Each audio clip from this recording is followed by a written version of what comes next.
Tell us about the start of your career at Rio Tinto. What did you take from that experience? Just after leaving university, got a job with Rio Tinto, actually, the diamond operations. Takeaway was, it was a fantastic foundation for learning a lot about the industry, and the training was second to none.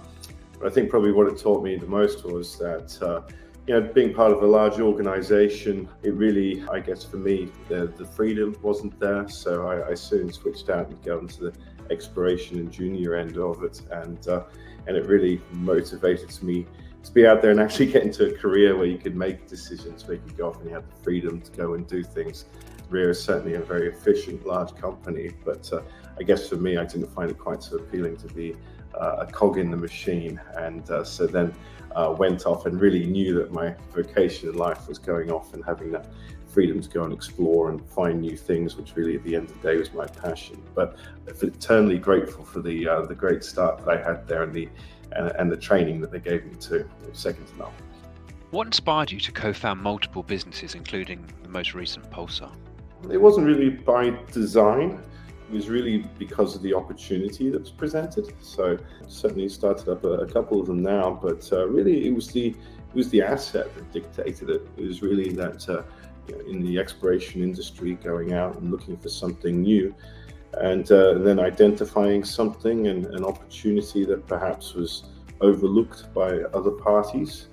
And then really it's quite a moment when that occurs, when you find something. It's all very exciting.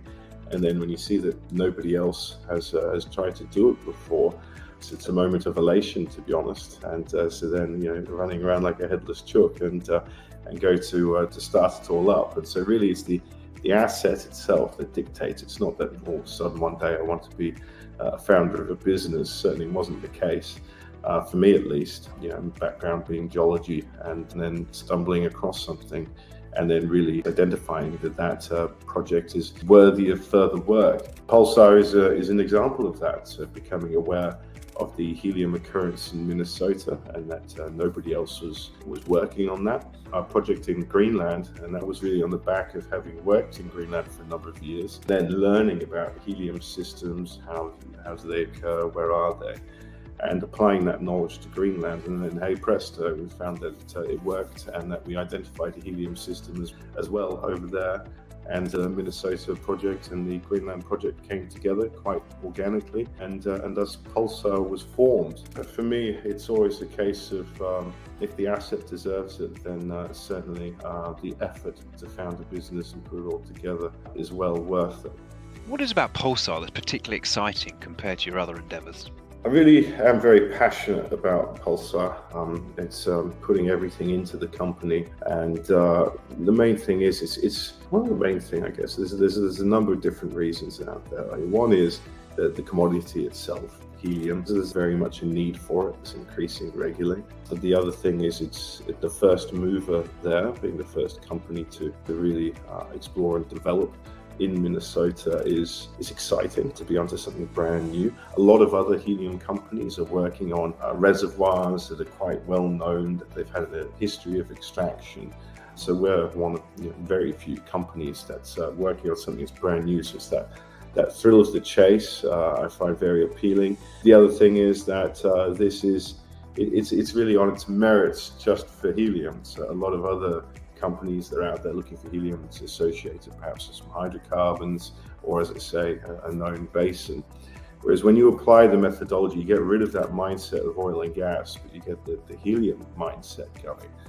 And it takes you to different places. The source rock is different for helium as it is to hydrocarbons.